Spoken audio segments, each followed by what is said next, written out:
Hello everyone, I'm Steve Wiss and I'm joined by Jonathan Verdugba, and this is the latest episode of the Nordic Football Podcast. It's been 2 or 3 weeks, my friend, since we've combined on this particular podcast. In the meantime, we've had a good interview on Tim Capel, and you've been wandering to pastures new, I do believe, an appearance on the Guardian Weekly Football Podcast. It was great to hear you on there. But how are things been treating you, Jonathan? Hi, Steve. Hi, everyone. Yeah, don't worry. I'm not abandoning this ship. I'll always be loyal to the Nordic Football Podcast. But yeah, it was nice to be invited by the Guardian Football Weekly. Obviously, the biggest football podcast out there in the world. Number one on all channels. So I've had quite a big feedback, to be honest. A lot of random people on LinkedIn hitting me up and a lot of random requests and things like that. New followers, so it's been really nice. But yeah, it was fun. But I'm back to business now. Meet and drink of the Nordic Football Podcast. It was me thinking of a transfer out of the Nordic Football Podcast. I got a high release clause, mate. It was too much for the board to reject. When they went over I'm trying to negotiate any contract, Steve. We're going to be in crunch talks, mate, in the next few weeks. I want a higher appearance fee. Promotion bonus. It's this bonus. But it was good, and I hope anyone who listened to it enjoyed it. And of course, couldn't do it without this podcast. So I'm grateful to everyone who's listened to this show. Over the past few years, I think it's a collective success for all of us, really. Hopefully. Yeah, do check out Jonathan's appearance on that Guardian podcast, and also check out his own Just Football podcast, which is, I think, around episode 3 now, I do believe. So, yes, back to the Nordic matters. And, well, it's been obviously a mental period of games. It's difficult to keep up, isn't it, sometimes? We're now into, Norway's had, I think, 8 games now, so Sweden... in such a short period of time, it just feels like yesterday since the league first started, just a month ago. What have you made of proceedings so far in the Allsvenskan then, Jonathan? We've got Norrköping top of the pile, but 8 games in, initial thoughts? Yeah, it's crazy, isn't it? We did a season preview not much more than a month ago, and now we're already 27% of the way into the season. So a quarter of the way of the campaign done, which is just mad, isn't it? We had no fans. It's hard to really keep up, I'll be honest with you, with the games. Every single day there seems to be games.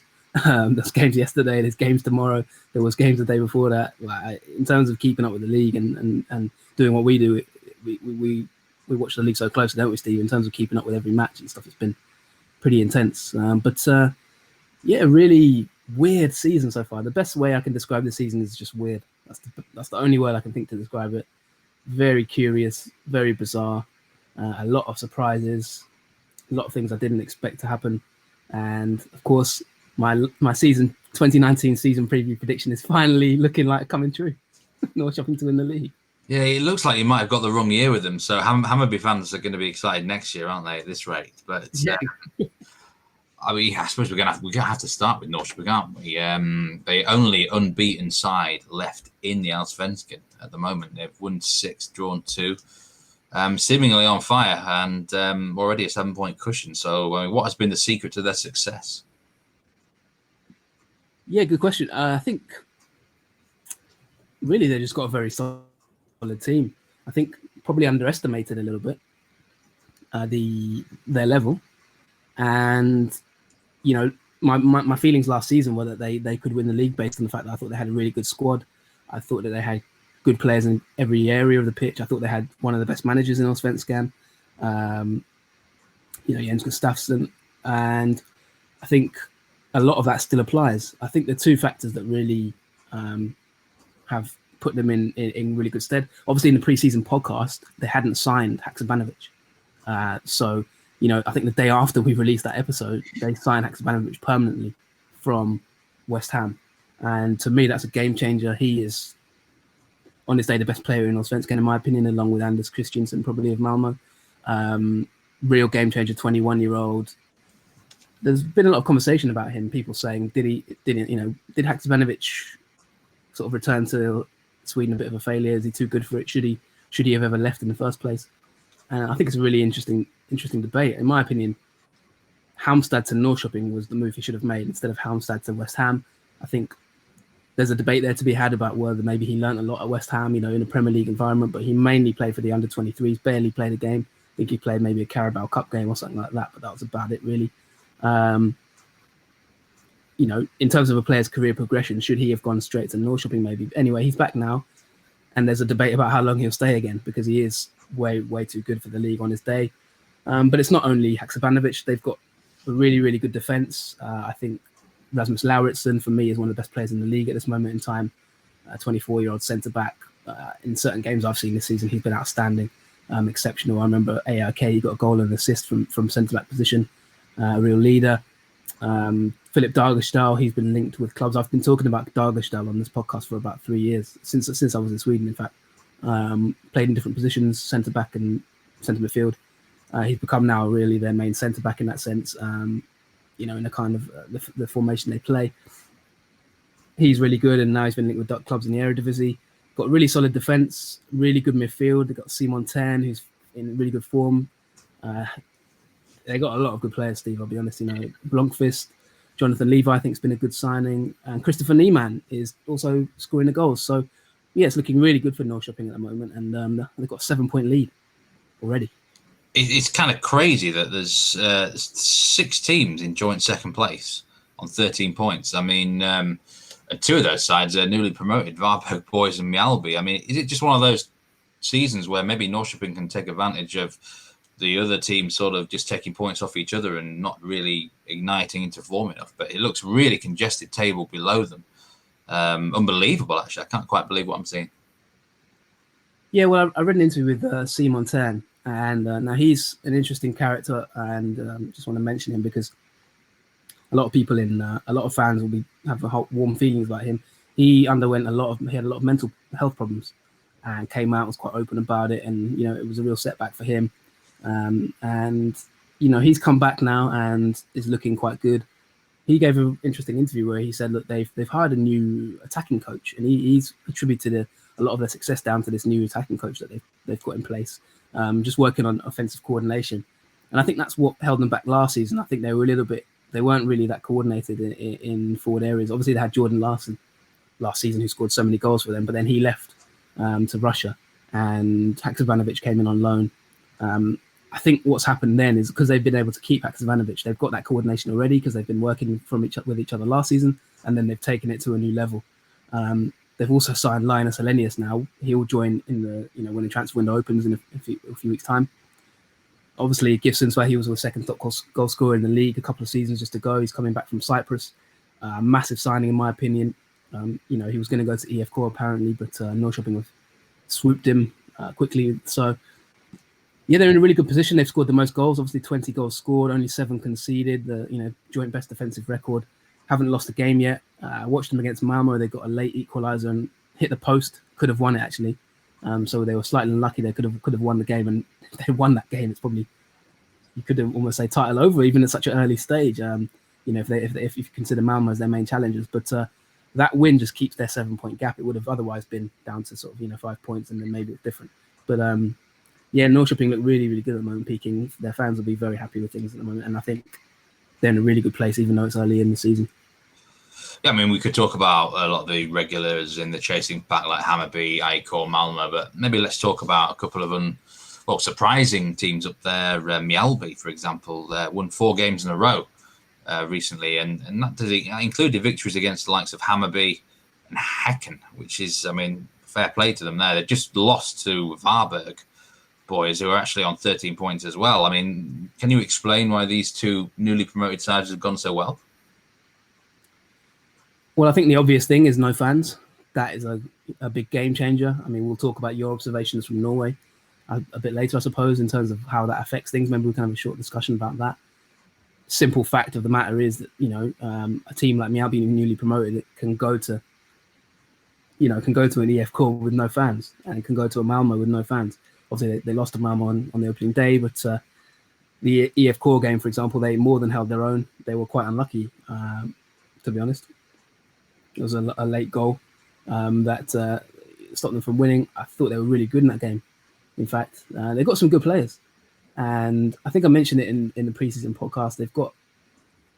They've signed quite well. So Mamadou Moro's come in, and he's, I think I said on the preseason show, he is a player who I had in my fantasy team for a while last season. He was at Helsingborg. Don't have him in my fantasy team this time, which is typical because he scored the winner against Helsingborg, his former club, in a 1-0 away win. Scored 2 against Häcken as well. He's looked quite good in recent weeks as a good sort of forward player. Can play on the wing as well. Then they've got decent players like Besard Sabovic. He is a player I really, really like. I think he's arguably one of the best players. He's got a good future. Previously been, I think he's on loan from Djurgården, and he's on loan, and he's only 22 years old. Good midfield player. He's really lively, quite creative. I mentioned they've got David Batanero, of course, the Spaniard. He has come in, so they've got a decent squad. They've got Moses Ogbu, came from Sirius. There's a lot of good players they have. David Loftus come in, done well, and then probably they've put it all together with this lad up front called Jacob Bergstrom, who he's looked really good in my opinion. 25-year-old forward, is a sort of a target man player. He can hold the ball up. They play quite a sort of simple system, 5-2-3, 5-4-1 sort of system in transitions. And Sabovic is the man, just kind of molds things together in midfield. Plays nice passes. And Bergstrom is just sort of a good physical frame, number 9 target man. He wins the headers, he wins the crosses. He's not amazing in any sense of the word. A bit unsure of his touch, but he just gets the job done. Isn't he? Just that physical player that you need up front, puts the ball in the net. So yeah, they've looked very, very good. I'll be honest. Good team. Fair play. The Marcus Lamb, yeah.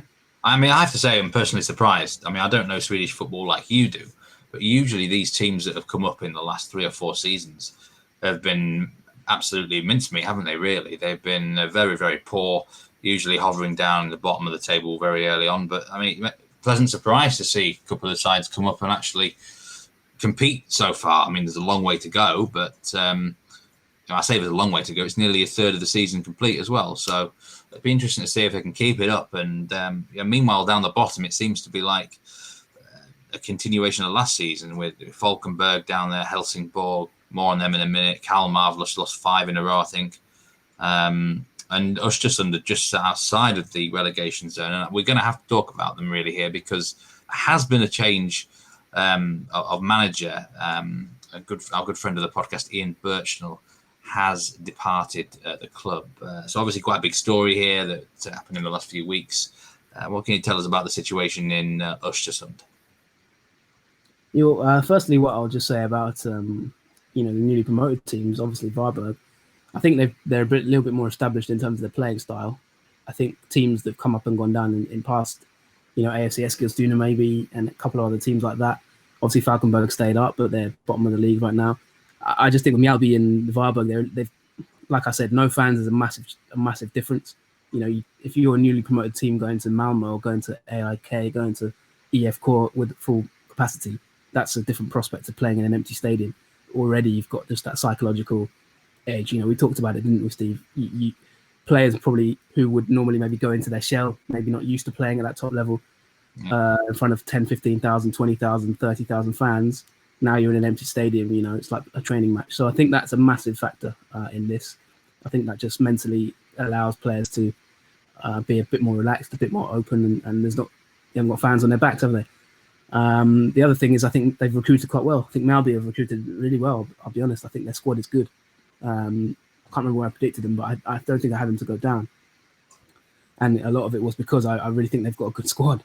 Erik Bjorkander. There's a lot of players I can mention. Agardius, we talked about on the pod as well. Went to Livorno and then had to come back.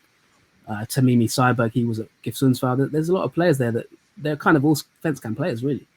So when it's Mjällby, I think that's part of the reason they've sort of done quite well. Varberg are slightly different. I just think they've got maybe a bit more of a set system.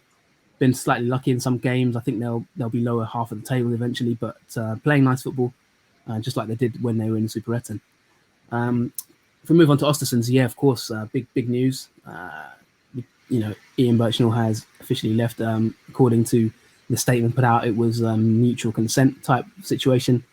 Things are, Östersund are in a bit of a strange situation, aren't they, really, with their finances. We had Ian Birchnell on the show previously, and we had him on the Just Football podcast as well in pre-season. And he talked about the financial challenges that the club have had. Obviously, their owner, Daniel Schimberger, or their chairman, was sentenced to prison for financial mismanagement, financial irregularities. That's set to go to an appeal court. That's going to the High Court to be discussed. Still potential jail time he's facing. New people have come in. It's a real difficult situation there. They've got financial problems. I talked about them in pre-season, in the pre-season show, didn't I, Stephen? I said that there's some, in my opinion, some fishy goings on in the background. I think are a little bit questionable. Obviously, their license was rescinded originally. They weren't supposed to be in Allsvenskan, and then it was overturned, so they were allowed to be in Allsvenskan. A lot of bookmakers pre-season predicted them to go down, and I had them 10th. I'd like to now officially retract that. I think they'll get relegated now. I think it's obvious that there's some serious issues behind the scenes. I know just from the situation there, it seems like it's a real mess. And I think their replacement, they've signed they've brought in a manager from the 4th division who, with all due respect to him, doesn't even have his UEFA Pro license.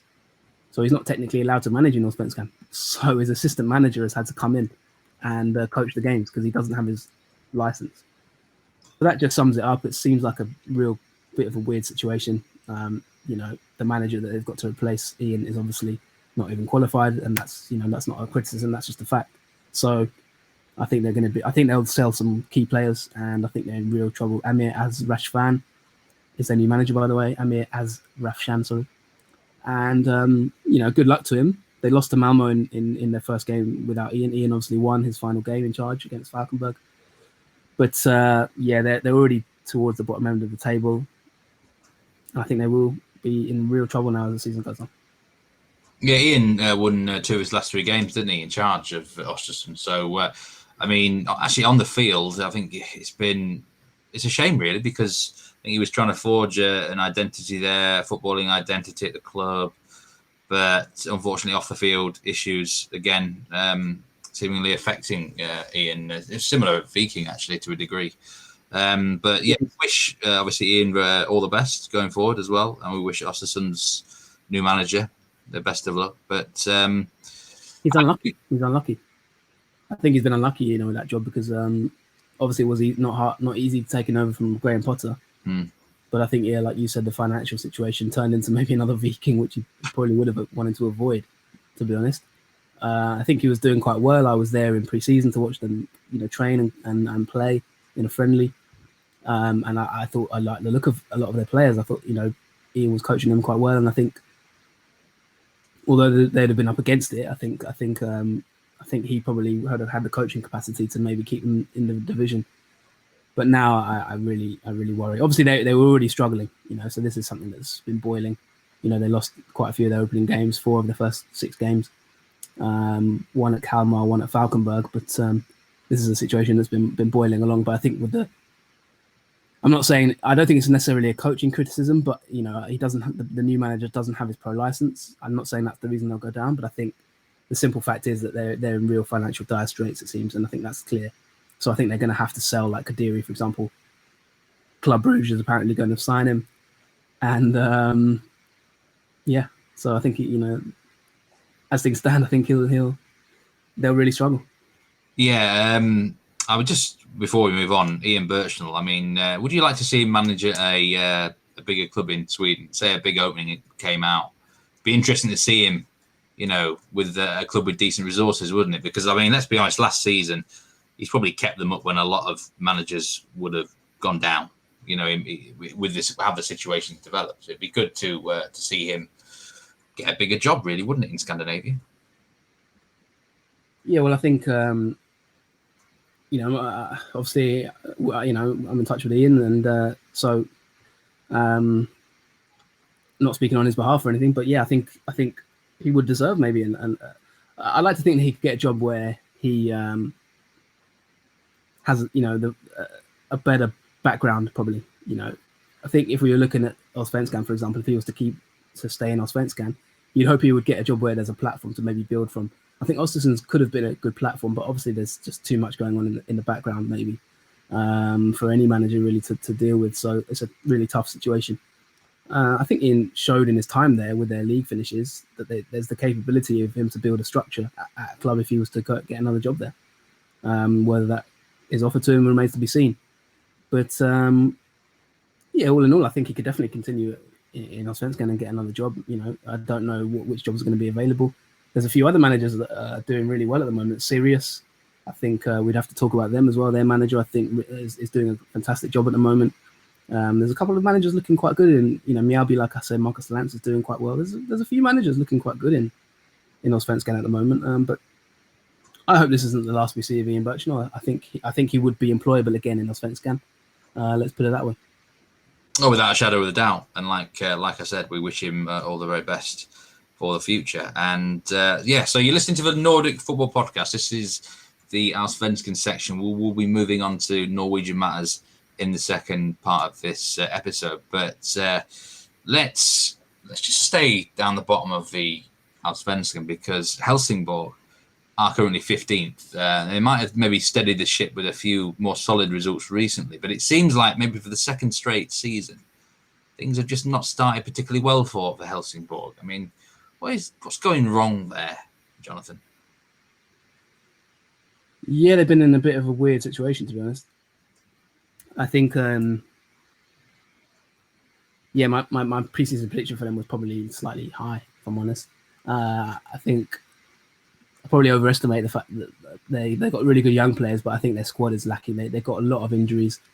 I think from the games I've seen, that, you know, I saw them against Kalmar, they were absolutely battered 4-0. I mean, that was just unbelievable, to be honest. They were shocking. They've gone on since then, obviously lost at Häcken, lost against Mjällby at home.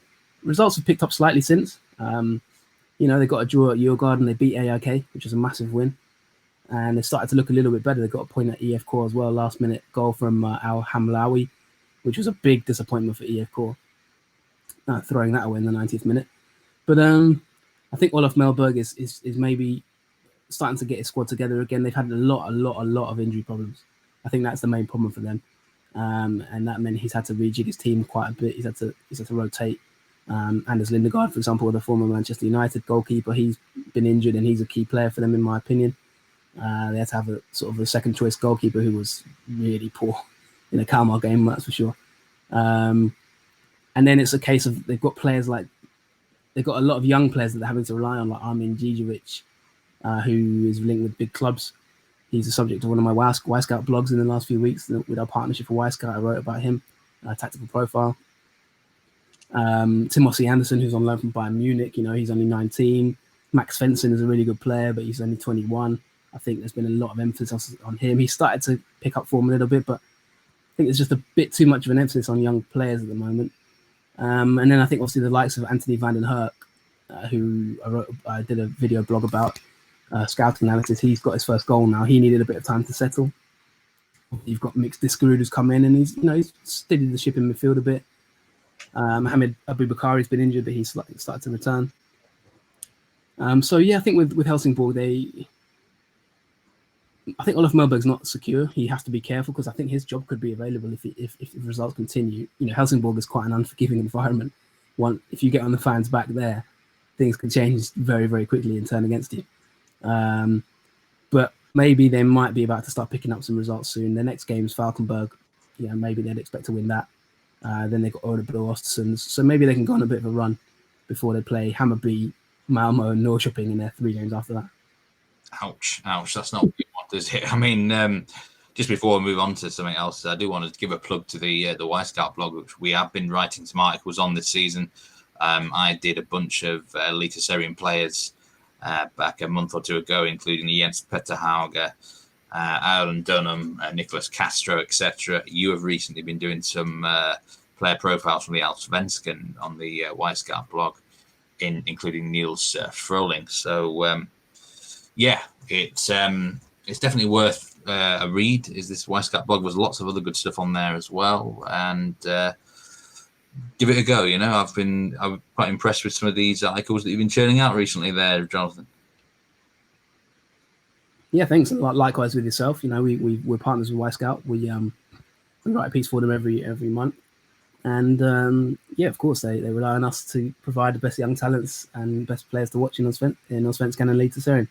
And that's what we've been doing. A lot of our players we recommend eventually leave, don't they? So I don't know, maybe we might start having to charge commission to this lot, because we're doing a lot of other people's jobs, aren't we, picking out these talents. But yeah, Niels Froling has been injured actually for Kalmar, and I think that's part of the reason that they're so low down in the table. They've hit a bit of a snag in recent weeks, and just things are starting to tail off. They started the season really well, didn't they? We talked about them, I think, briefly when they won 2 in a row. But ever since then, they've lost 5 straight. So it's looking a little bit ropey for Kalmar right now. Okay, let's finish off the Swedish section by talking about the future for the next, say, 10 rounds. Then, I mean, the chasing pack. There's a lot of big boys in that chasing pack. Hammarby, AIK, etc. Djurgården, Malmö, whatever you want to call it. And who is going to be the challengers? Who's going to say to Norrköping, right, we're right behind you. We're going to give you a good go for the title? Is it a case of a lot of these bigger sides have simply underperformed right now? Or do you kind of just see some regressing and not improving enough? I think it's quite a tough question.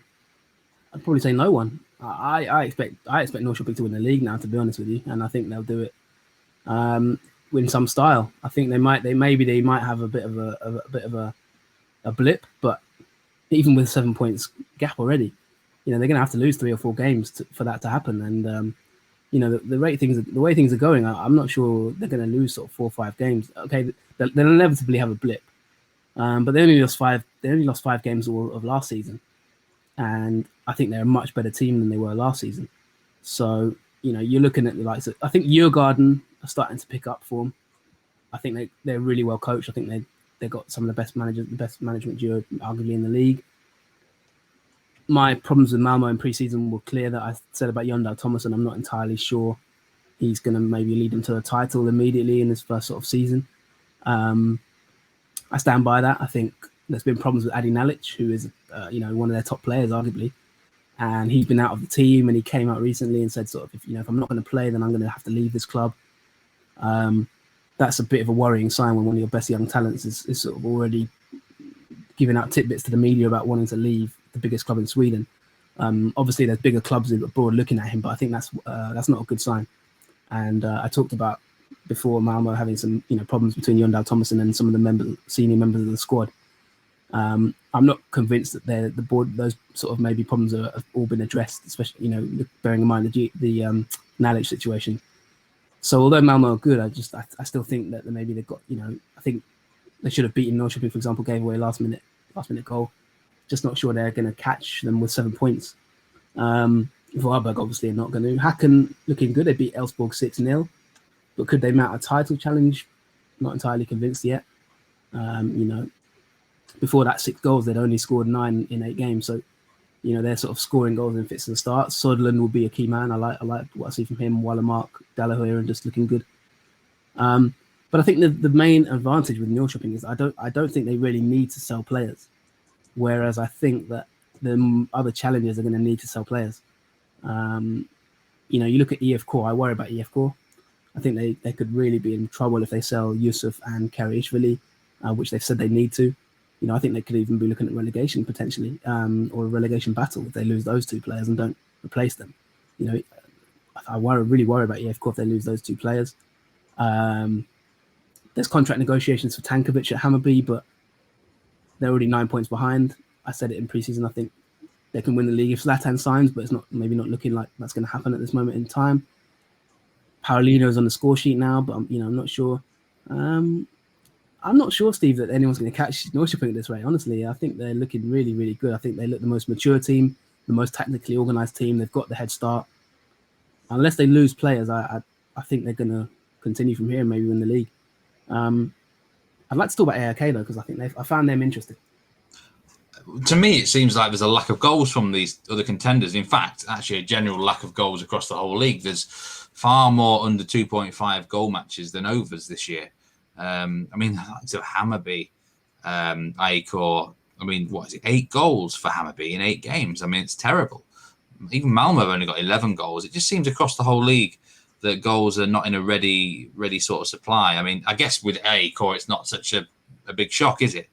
9 goals scored. I suppose 10 against is more of a surprise as far as they're concerned. Has the defence let them down a bit this year? Well, I think with AIK that, the reference point for this discussion is the AIK won Norrköping 4, that game, which was a sensational match, really, second game of the season. And that kind of laid the foundations for this weird campaign where we've just seen so many strange results, honestly. That game was very, very strange. But weirdly enough, I saw a lot to like about AIK in that 4-1 defeat. And I know that sounds quite weird, but I'm going to try and explain that. AIK are in a situation where they're trying to sort of rebuild and redevelop. And, this is a new era, they've said. I think COVID has really hit them because I think without that, they probably would have signed a few more players to sort of kickstart this new era that they're trying to bring in. They're trying to bring in this younger team, this new sort of style of play, this Atalanta type system, more of a 3-4-3, 3-2-4-1. The defending against Norrköping was absolutely terrible. They lost 4-1, like I say. And some of the set-piece defending in particular was woeful.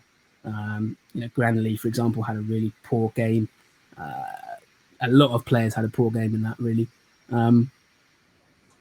But I actually quite liked what they're trying to do. And I think in certain games, we've seen glimpses of what they can maybe do with this new sort of style. And they've got a lot of players who are sort of maybe... I think we're seeing the back of a lot of these players. I think Enoch Kofi Adu maybe is one that, he's not living up to what he's been in previous seasons. I think we're starting to maybe see him phased out potentially. Ebenezer Ofori's come in and is looking, in my opinion, quite good in the base of their defensive midfield. But they're doing a lot of tactically strange, different things. Like Seb Larsson was playing centre midfield in that game, and in the second half, he was switched to sort of like the right centre back in a 3-man back line. It was really sort of, there's a lot of tactical versatility going on with this team. They're trying to really mix things up. And I think AIK fans are probably quite encouraged by the likes of Eric Carr, Robin Teehee, who I wrote about on Y Scout. I think he's going to be a big, big player. I predict he will go on and could end up at a top club. I think he's potentially the next Rafael Varane type player. I really like what I see of Teehee, centre back there. Then they got obviously, Saku Latslupa, who's only 20. They got Tom Strenegard, who's sort of 17. Bilal Hussein, 19. The two that I like the most at this moment are sort of Paulos Abraham and Teehee. But they've got a lot of sort of younger talents, teenage talents that they're sort of trying to reintegrate. And I think this is a transition series. It's a bit like the Premier League. This is a bit of a transition series. This season in the Premier League has been like you've got 3 or 4 teams in transition.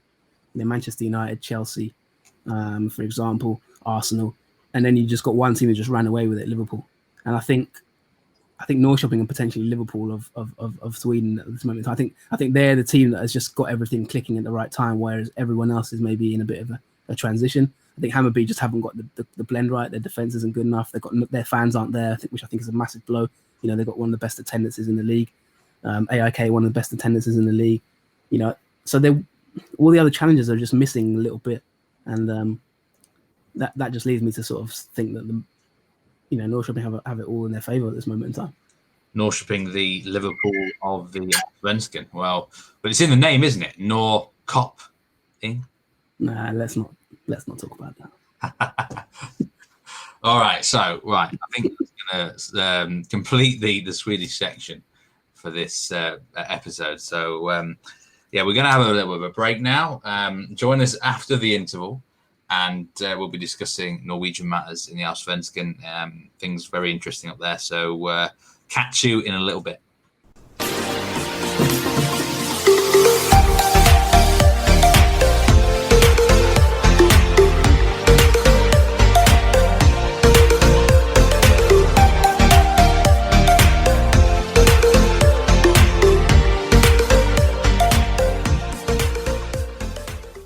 Hello, everybody, and welcome back to part 2 of the Nordic Football Podcast. And this is an unprecedented scenario because we've been joined live on the show. We normally record these streaming live, and there is a capability for listeners to tune in when we're recording at times.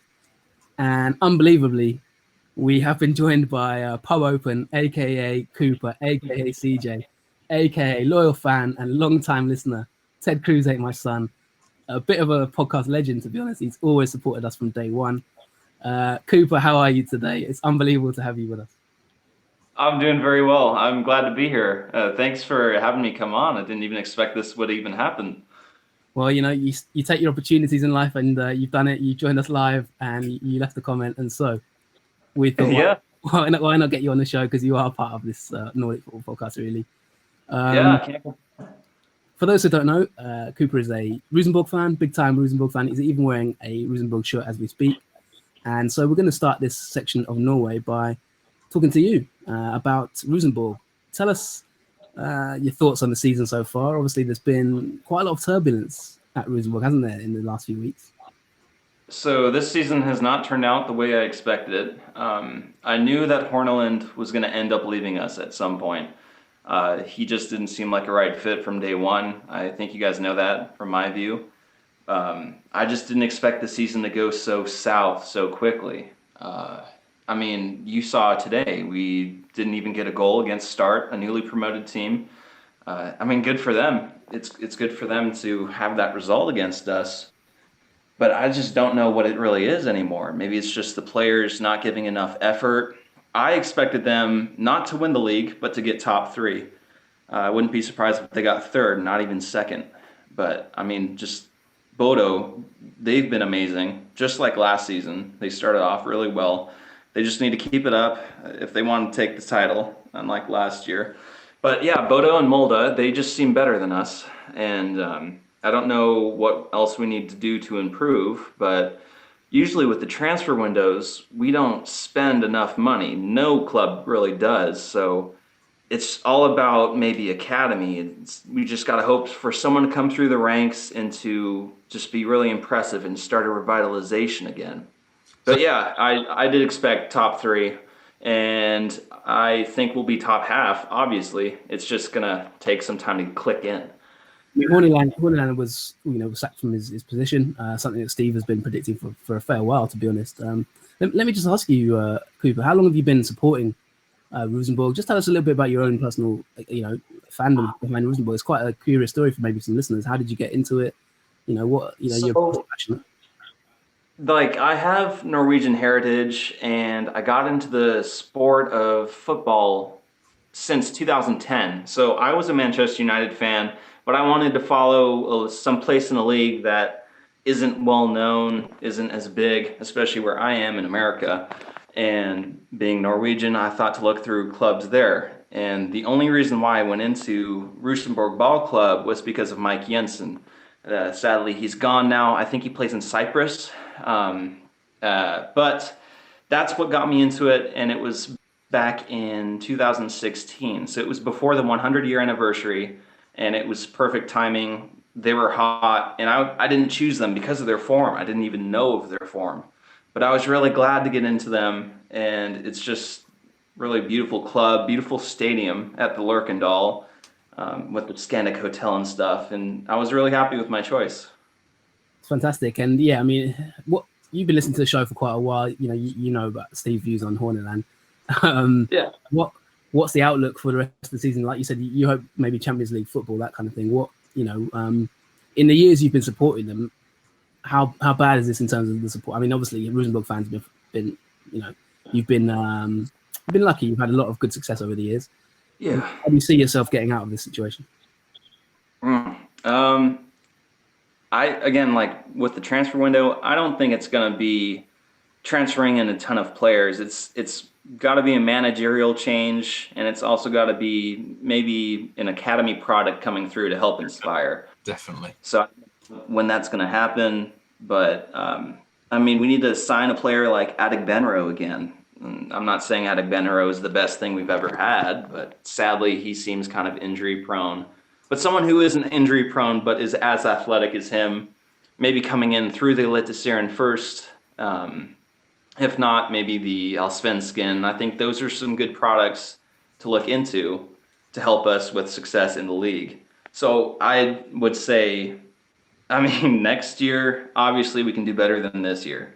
I don't think we can be title contenders next year unless if we make a huge improvement. But within 2 years, I think we'll be back to normal. But we'll never, not never. it'll be a long time before we have another season again like we did where we qualified for the Champions League against Ajax. That was just unreal with Bentner and stuff. But sadly, Bentner's gone.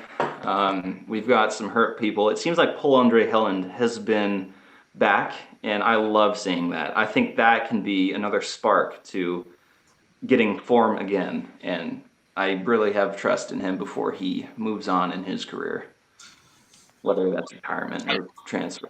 Great to have you on the podcast. Welcome. And I've got to say, I totally agree with you about Rosenborg need to put more faith in some of the academy prospects, because there's a good youth system going through there. Not enough have come through that recently, I don't think, and they're maybe not giving it enough game time to some of these guys. It's been nice to see, Edvard Tagseth getting some minutes recently. I think he's a good prospect. But you mentioned Mike Jensen was one of your favourite players. Who else is sort of warmed your heart in the last 4 or 5 years at Rosenborg? Who else do you really like? Oh, Paul-Andre Helland. Him and Mike Jensen, they've been my number one. I mean, it's great to have a player like Regina Houston being a rock in the defense. Andre Hansen, he's been there for a while. It's the people who have been there since I started supporting. It's just, they've just gotten to my heart. And I like them a lot better than the newer ones. I do like Botheim a lot. Another academy product. Sadly, he's not getting as many minutes as I thought he would be this year. I know last year, towards the end of the season, he was starting. I think he even had a hat trick too. And I don't know if he's injured right now, but hopefully he's getting more minutes as time goes on. But Islamovic might be another player that can help him out. But yeah, Tagseth, he's a good player in the midfield. I'm excited for those 2 academy products, and we're known for the academy. We're known for people coming through. Josh King, Austin used to be through us, and now he's back again. But like all these players back when I first started supporting in 2010, not Rosenborg itself, but I just remember from FIFA, all the academy products like Shellbread and stuff, they all moved on and they got big, and obviously Shellbread's back now. But, I mean, we're known for the academy, and it hasn't been since then. It's been longer than that, too. But that's just the first time I remember, oh, my God, these are some big names, and they came through Rosenborg. You got to go through Rosenborg to make it big, it seems. A couple of final questions. I keep thinking to call you Ted, but obviously it's not Ted, it's Cooper. That's just from Twitter. But how do you watch games over in the US, just quickly? And then, how easy is it to get Norwegian games? How do you go about it? Is it just streaming, or is there a service for you maybe? And then, also just tell us maybe a little bit about, Nordic, what brought you to the podcast, how you discovered it, and, maybe, what you like about it, or maybe you could say you hate it, and, this could be an embarrassing question, but yeah, just tell us about how you discovered the show, maybe. Okay, well, so I do watch the games through my computer. It's not as easy as it is with the Premier League, with the TV, or watching on your phone on NBC Sports. But there's a place called VIP Box. It's either with an E ending or no E ending. You have to go through a lot of pop-up ads.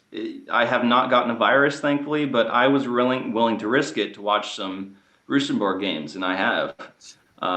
It's a little bit slower than getting your news from them, but it's still watching the play, and it's not always so fuzzy and stuff. But, I mean, whatever way I can watch it, so long as I can watch it, I don't care. And then also, I do remember going and watching you guys. I remember tweeting on Twitter, like, I wish there was a way to watch some Scandinavian games or something for soccer or football. And one of you guys messaged me like, hey, you should check out this podcast. And you guys were only season 1, episode 1 already filmed or something. And I was like, yeah, I'll just listen. And I really liked it. And so I'm an OG. I've been here since day 1. All because I look through Twitter, and you look through a keyword Scandinavian football, and you found me, and thankfully I found you guys through that too. So yeah, that's how we met. It was just through Twitter. You guys saw my tweet, and thankfully I listened to your stuff and I subscribed.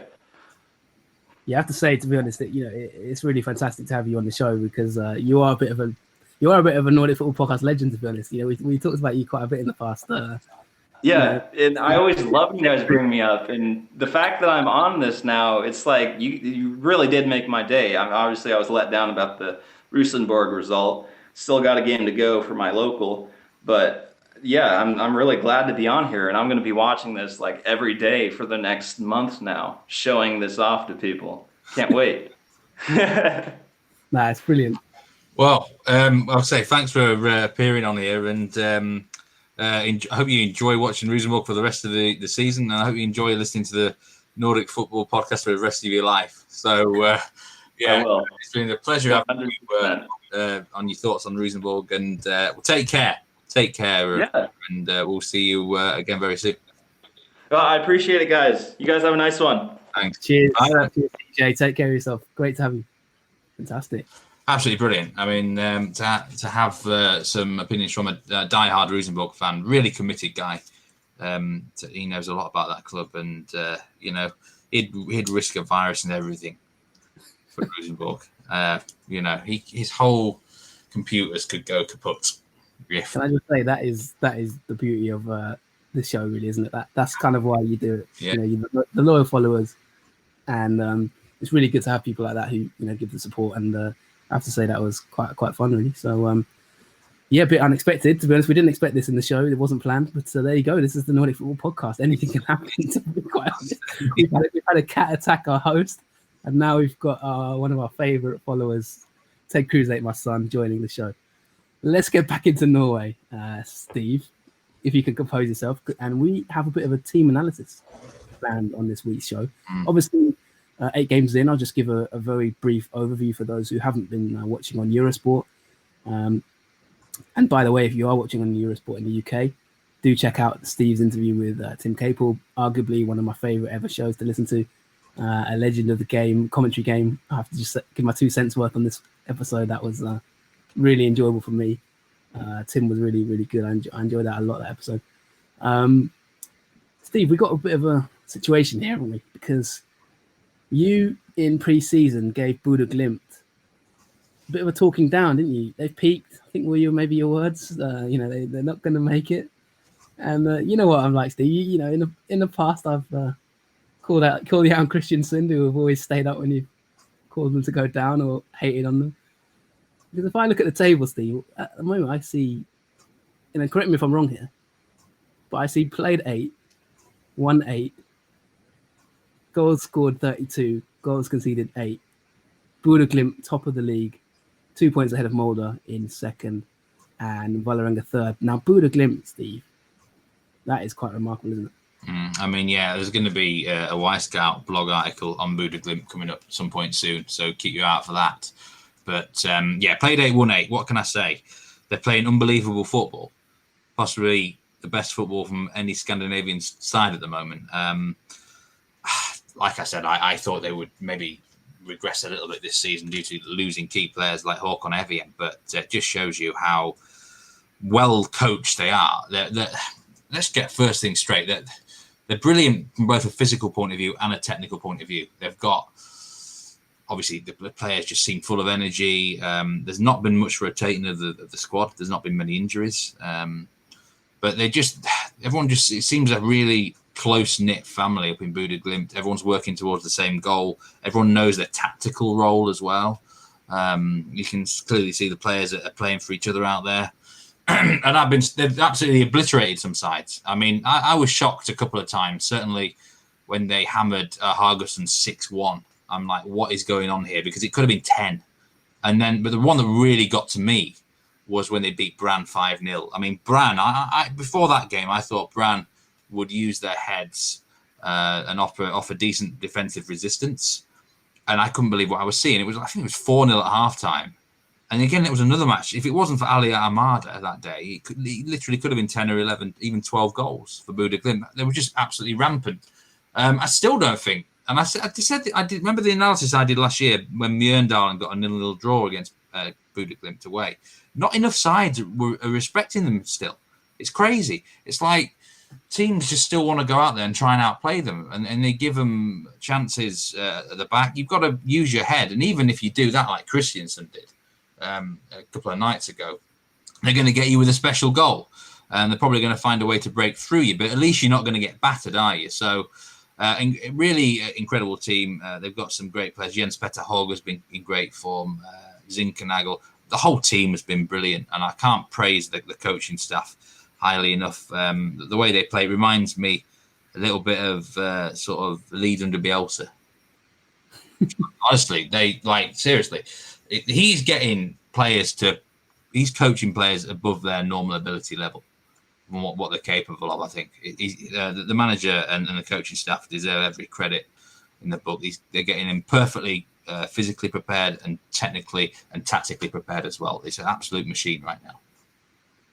Yeah, really positive words of praise there from Meatman Soccer. I mean, just looking at a couple of things, their expected goals is comfortably the best in the league, by 5, 20.71 expected goals, although 32 scored. So, you might argue could that regress, but, really, really comfortably well clear in that respect. But I think something that's going to probably be a real encouragement to Bodo Glimt fans, they actually have the best ratio of expected goals against in the league. XGA against 5.39 to their 8 goals conceded. Rosenborg and Haugesund are second and third in that respect. But that is really, really good in terms of a defensive point of view as well, isn't it? If you look at last season, they were one of the worst teams in the league for expected goals against. Bodo Glimt. They were in the bottom 6. And now they've turned that around, haven't they? And they look like, they've tightened things up at the back. Is that something you expect to change, or have they been able to sort of, do you think they can sustain that? Because if they sustain that, they're going to win the league, basically, aren't they? That was what I didn't see coming. Last year, they played brilliant football going forward, but you always kind of felt they were vulnerable at the back. But what's changed is they're dominating the ball. Some of the possession statistics, Jonathan, are crazy. I think their average possession is 65%. In some games, it's been over 70%, which for Norwegian football is almost unheard of, really. And last season, remember, in the tactical analysis I did, I felt that they were better when they let the opposition have the ball. So what they've managed to develop over the winter and spring or whatever is a way of basically playing with a lot more ball possession. They can break down these defensive sides now in the end, but they can also dominate games on the front foot with ball at their feet. And that is, again, superb coaching and tactics. It really is. So that's why they're not conceding as many goals, because no one can get the ball off them. I mean, if you don't let the opposition have the ball, you can't really concede too often, can you? So that's a big part of that, I feel. And I also think they've tightened up from defending set pieces, which was a little bit of a vulnerability last season. So that is not the part of the game I thought would change too much. The defense hasn't changed overall, apart from right back.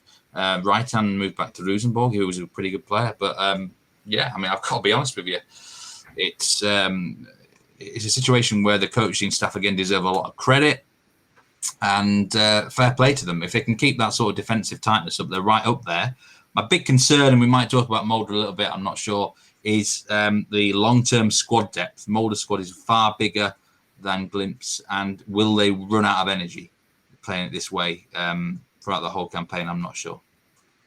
Yeah, well, I mean, let's move on to Mulder. And fantastic work from Bodo Glimt. And like you say, I think I echo everything you said. Said it before, we've had Aston Burkhan, one of the technical directors, on the show before, and everything they spoke about when I interviewed him was really positive. We've had Tom Dent on the show. I think they're in a really good place. Mulder, to be fair to them, are on their toes. 22 points. They've only drawn one game as well. They're still unbeaten. Both the teams are unbeaten. So, like you've just said, they've got a bit of a slightly stronger squad. Then there's a 7-point gap to Vålerenga.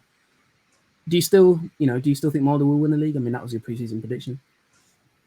I hope Bodo Glimt win the league from here. I think it'd be fantastic to see a third different champion in 3 seasons, wouldn't it? And the way they play in the football is just magnificent on the eye. But I've got a horrible gut feeling still that Mulder might well have enough, because they've suffered injuries in defence this year, but they're getting around it because the squad is so massive. They've got depth everywhere. They can outscore pretty much any side they want on the day. Bodo Glimt may well need a really high points total. In fact, which either of them wins the league is going to need quite a high total, because I don't really think too many sides can get close to them, to be honest, Jonathan. They meet in round 10, which is on the 26th of July at 5 p.m. So don't miss that game, guys, whatever you do. And the 2 meetings this season, because I don't see either of them dropping too many points, could be absolutely crucial. I wouldn't be surprised if the 2 meetings are sort of split 50-50. Over the course of 30 games, you've got to back Mulder, haven't you? I think there's less chance of them of dropping points on a long-term basis. But Buda Glimt, I think on the day are the better side, no doubt about it. For me, in a one-off match, I would back them. It's just the longevity of players. Will they lose Jens Petter Hauger in the summer? I don't think Mulder are going to be losing players. So got a horrible feeling deep down inside that Mulder may well still have enough. But I really hope that Buda can keep it up. It would be a fantastic achievement. Fantastic stuff. And as you've identified there is a bit of a gap between them and the rest of the league, isn't there? 7 points, as I said, between Mulder and third place. And as you rightly identified it, between them, they've only dropped 2 points. So, they really are the front runners at this moment in time. Rosenborg chasing away 12 points behind them in sixth, behind Buda Glimt, 12 points behind and 10 points behind Mulder. And then you've got Vålerenga, Odd and Brand in sort of third, fourth and fifth.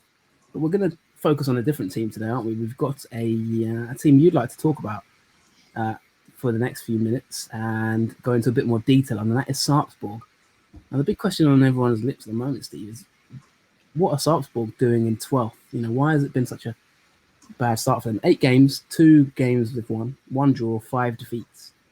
That's a bit of a, dip, isn't it? You've got some theories about this. Yeah, I mean, we're going to talk about Salzburg in depth here, certainly from a tactical perspective, and a lot of it revolves around a manager that we both know, Mikkel Stare, who was at Häcken did a good job there, had a terrible stint at the San Jose Earthquakes, and there was generally high expectations going into this season. And what he's been doing, everyone knew he was going to use a 3-4-3 system. Heading into 2020, which is unusual for Norwegian football. You don't get that. It's fairly unusual anywhere, isn't it, really? But it didn't start well. We lost our first 5 games. They've come back recently with 2 victories and now a draw. So basically, I'm going to talk about what went wrong for them in the first 5 games and kind of what has improved recently. But the thing with a 3-4-3 system is it takes some getting used to. And I think there's a lot of things can go wrong in a formation like that, Jonathan. I don't know what your feelings are here. I think something like 4-4-2 or 4-2-3-1 is a lot more simple, isn't it? If you say one player's having a bad game, you can get away with it and things like that. It's a very technical system. And like I say, one small thing goes wrong, it can kind of upset the whole apple, can't it? And I don't know personally what you think of that sort of formation in general, but really, I say 3-4-3. I think one of the big problems they had in the first 5 games, it was more like a 4-5-1, to be honest with you. And there's issues I'm going to talk about in a minute, but in terms of the general formation, what are your feelings about that in football? Yeah, it's a good debate. I think we're seeing a lot more teams in Scandinavia. Well, certainly Sweden, and I think maybe Norway as well. Like you've just said, there's a lot more teams going towards a 3-4-3, 3-5-2. I've seen a lot more of that in Sweden in the last year or two. You saw a lot more 4-4-2s before, a lot more rigid formations. You may see the odd change here and there. I can't really think of any team that's sort of pioneered it, to be honest. I don't really think there's a particular reason why. I mean, Djurgården were mainly 4-4-2, although they were quite tactically fluid, 4-3-3 at times, played different formations. This season, I've noticed a lot of 3-4-3 type teams. Maybe it's that foreign influence. I mentioned Atalanta, team AIK are kind of modelling their game on that. Really tactically fluid side. As I mentioned, you see Seb Larsson in right back and things like that. You get a lot of positional rotation. And you're seeing it a lot more. I think, Norrköping at times can play in a back 5, which they've done. And, with the fullbacks pushing up, Karl Gerson and sometimes Kastegrin. Yeah, maybe it's something that's becoming a bit more prevalent in Scandinavia. I think the first thing's going, and we talked about this in the pre-season interview with Jonas Groner at Olsen, because they play with a back 3 as well. You've got to get the right roles in the back 5, really. Certainly the back 3. And with Sarpsborg, generally they're going with Utvik as this, what you call a central defender, sort of cover defender, sort of the last line of defence. He's got a bit more pace about him. And then you've got usually sort of Nikolai Ness and Jürgen Horn or maybe Manja Odegaard will join him on the back 3. Thomasson on the left-hand side, sort of left wing back, left midfield. He's, for me, one of their top players. That is a big strength of the system. He's been the main guy. They've got issues on that right-hand side for me. And I mean, before I go to that, I'm going to talk about Utvik because I was looking at some Y-Scout stats, and his problem is he loses too many challenges, both on the ground and in the air. He's too inconsistent winning the ball. So I'm not actually sure Utvik suits a five-man defence. So that's my first concern there. Right wing back, it's been Bojan, a mixture of Bojan, Linseth or Odegaard. And they're not getting any creativity from that right wing back position. In fact, to such an extent, I think the manager's almost shut that side down and said, right, we will make that side more defence-minded, trying to get it to the right winger. Whereas we focus on the left-hand side for more attacking purposes. And Thomason's done well. But then you've also got a problem in it's 3-4-3, where you've kind of got a left midfielder or a left wing back, and then you've got a winger higher up. Sometimes I've noticed on positionally that they have been too close to each other. And that just, players are getting in the way of each other in that regard.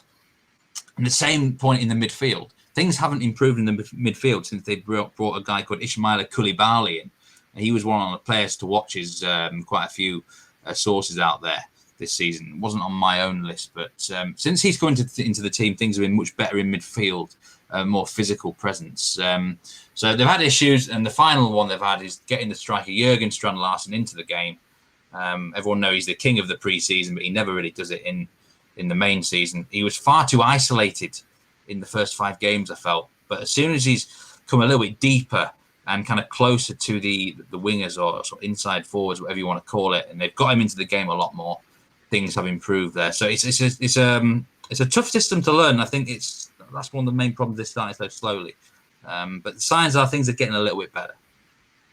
Fascinating stuff, yeah. And I think, just on your point there, I mentioned there's quite a few teams playing that in Sweden at the moment. I think Mjällby have tended to change things at times. They've got a bit of a 3-4-3 system.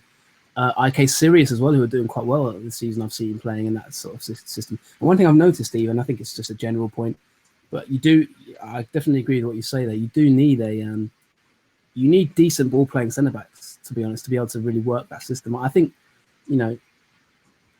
just from talking about Sirius, they've done quite well this season. But I watched them against Örebro, and I was screaming out at the TV screen. You need to press their. They had a sort of right-sided centre-back. I won't name him at this moment in time. Obviously, you can look it up, but without wanting to criticise him. But he was a pressing trap waiting to happen. On the ball, he was a bit clumsy, and I was just screaming at the TV, like, if you want to win this game, just press that centre-back, immediately. Maybe with the right winger, they had Jack Lane on the left wing, and Jack Lane is super quick. You could have him pressing that defender, putting him under pressure like Liverpool do so well, don't they? And then winning the ball high up the field. And that's the problem, isn't it, with the 3 at the back? You need good ball playing centre backs, because you're essentially replacing a midfielder or forward for an extra centre back, really, aren't you? And so if you're going to get out of your situations, if you're playing a 3 at the back, you need someone who can actually bring the ball out.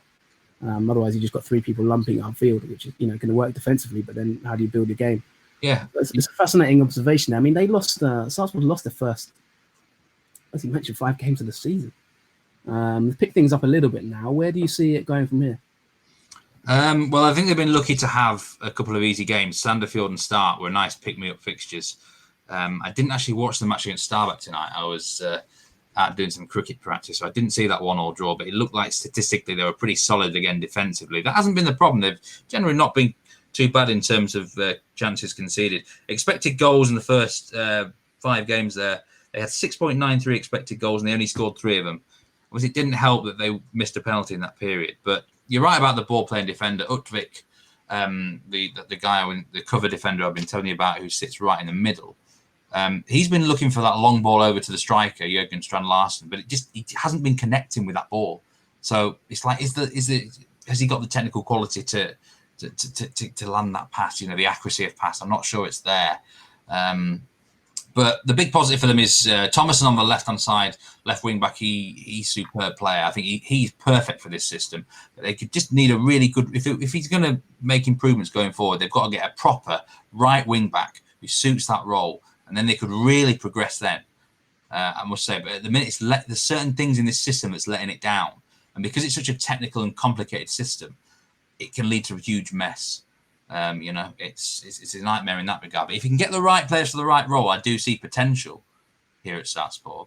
But at the minute, it's tricky. That it feels like the chances are falling to the wrong players.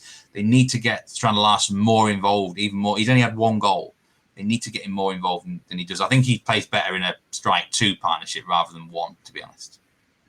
Yeah, I think you're correct there, and it's a fascinating discussion. Yeah, I mean, just to mention as well, I've seen Kalmar play a 3-4-3 with forwards in a bit of a lopsided position, 3-4-1-1-1. So yeah, there does seem to be some tactical innovation in these two leagues at the moment. And as you say, with the lack of positional resources in terms of finances, it means that clubs are having to be maybe a bit creative in some of their positions of players, isn't it? Maybe players playing in situations they've not necessarily done before as well.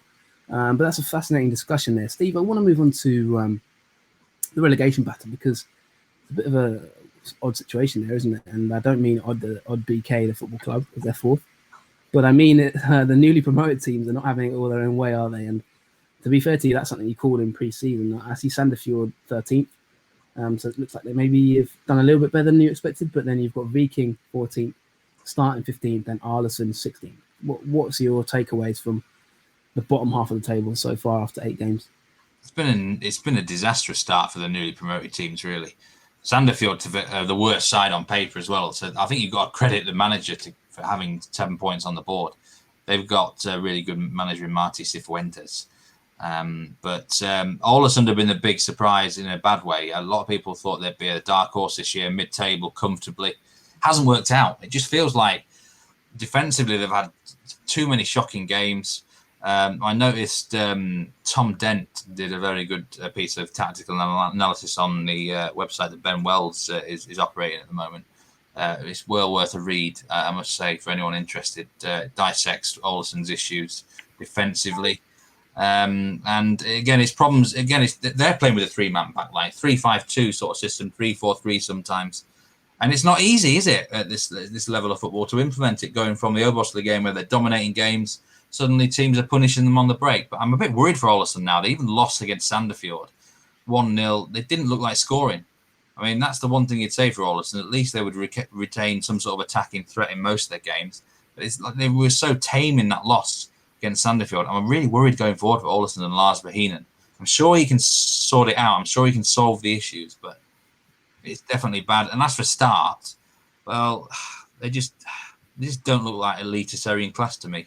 They've shown glimmers of hope at times, but offensively they missed too many chances, and defensively too many mistakes, and they conceded a lot of late goals as well. I mean, they picked up a good draw against Rosenborg tonight on the night of recording here, but look, 2 of them 3 are definitely going to finish in the bottom 2 for me.